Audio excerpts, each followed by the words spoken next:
এবার 2 নম্বর সুযোগ কে বলো? আমি পেপার হাউস প্রতিদিন 800 টাকা করে 100 দিন কাজ করে এর জন্য মজুরি 500 টাকা এবং গাড়ি ভাড়া 1000 টাকা প্রদান করে।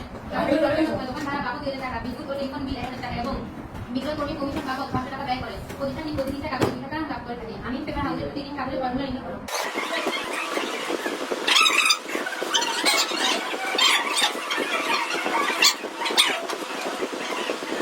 তাহলে এক দিস্তা কত তা?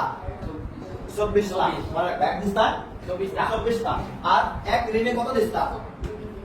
20 দিস্তা। এক ঋণে 20।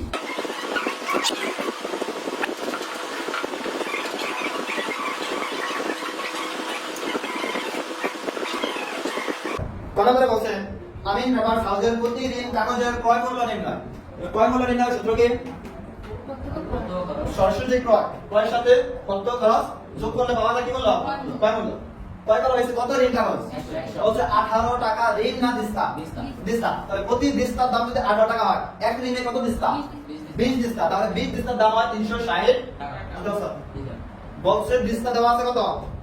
18 টাকা। এবং বলছে 100 ঋণ কাগজ, 100 ঋণ কাগজ। তাহলে 100 ঋণ কাগজ 18 টাকা দিস্তা হলে আবার দেখো প্রত্যেক ঋণে কত দিস্তা? 20 দিস্তা। প্রত্যেক ঋণে 20 দিস্তা। এক ঋণে 20 দিস্তা। বলছে প্রত্যেক দিস্তার দাম 18 টাকা। তাহলে 20 দিস্তার দাম 360 টাকা। 360 টাকা যদি 20 দিস্তা হয় তাহলে 100 ঋণের দাম 360 দিয়ে 100 গুণ দিলে দাম পাওয়া যায় 36,000। সাথে যোগ করবে কি খরচ? প্রত্যেক খরচ। প্রত্যেক খরচগুলো কি কি আছে? মজুরি কত টাকা? 500। গাড়ি ভাড়া 1000 যোগ করলে 1500। ক্রয়ের সাথে সরাসরি ক্রয়ের সাথে প্রত্যেক খরচ যোগ করলে যে টাকা পাওয়া যায় তার নাম কি? ক্রয় মূল্য। নাম কি? ক্রয় মূল্য। ক্রয় মূল্য কত টাকা?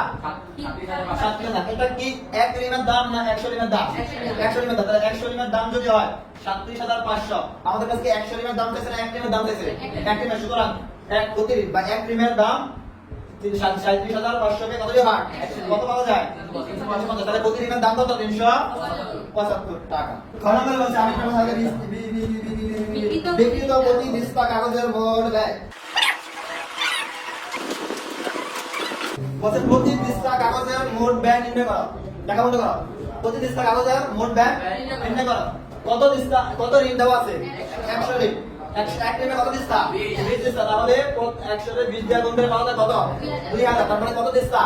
2000 দিস্তা। প্রত্যেক দিস্তার দাম কত? 18,000। তাহলে 2000 দিস্তা 18 টাকা দামে কত টাকা হয়? 36,000 টাকা। তার সাথে যোগ হবে প্রত্যেক খরচ। প্রত্যেক খরচের মধ্যে প্রথমে আছে কি? মজুরি। মজুরি কত? 500। তারপর আর কি আছে? গাড়ি ভাড়া কত? মোট যোগ করলে 1500। 3600 সাথে অর্থাৎ ক্রয়ের সাথে প্রত্যেক খরচ যোগ করলে কি পাওয়া যায়? ক্রয় মূল্য কত টাকা? 37,500। তার সাথে যোগ হবে পরোক্ষ খরচ। পরোক্ষ খরচের মধ্যে আছে দোকান ভাড়া কি আছে?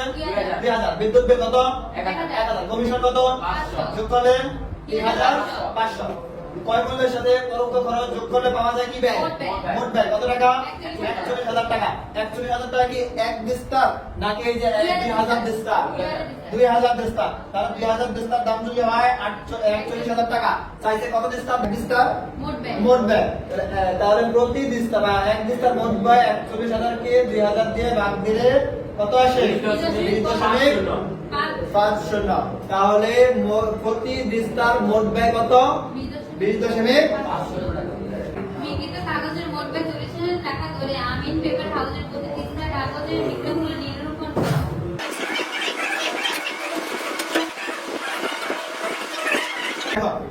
বলছে বিক্রিত কাগজের মোট ব্যয় 40,000 টাকা ধরে আমি পেপার হাউসের প্রতি দিস্তা কাগজের বিক্রয় মূল্য নিরূপণ কর। মোট ব্যয় কত দেওয়া আছে? 40,000। আমি কি অঙ্কেরটা নেব না প্রশ্নটা নেব? কত? 40,000। মোট ব্যয়ের সাথে যোগ করে নি প্রত্যাশিত প্রতি দিস্তায় বলছে 2 টাকা। তাহলে 2000 আসলে কোথা থেকে বলতে পারো? 2000 আসলো কত দিস্তা কাগজ ক্রয় করছিল? 2000 দিস্তা। কিভাবে? 100 ঋণ বলছে। প্রতি দিস্তা প্রতি ঋণে যদি 20 দিস্তা হয় তাহলে 100 ঋণে 2000 দিস্তা। তাহলে 2000 দিস্তায় কত টাকা করে লাভ? 2 টাকা করে লাভ ধরলে কত হয়? 4000। কত হয়? 4000। তাহলে মোট ব্যয়ের সাথে প্রত্যাশিত মুনাফা যোগ করলে কি পাওয়া যায়? বিক্রয় মূল্য কত? 40,000। এই 40,000 কি এক ঋণের নাকি এক দিস্তা নাকি 2000 দিস্তা? 2000। কত দিস্তা? 2000। 2000 দিস্তার দাম যদি হয় 40,000 টাকা, তাহলে এক দিস্তার দাম 44,000 কে 2000 দিয়ে কি দিব? আর তার কত টাকা আসে? সুতরাং এক দিস্তার দাম কত আসে? এটা কি বিক্রয় মূল্য নাকি বিক্রয় মূল্য। কি বিক্রয় মূল্য। তার কোনো প্রশ্ন আছে? না। এটা নিয়ে প্রশ্ন আছে? এটা নিয়ে প্রশ্ন আছে? না।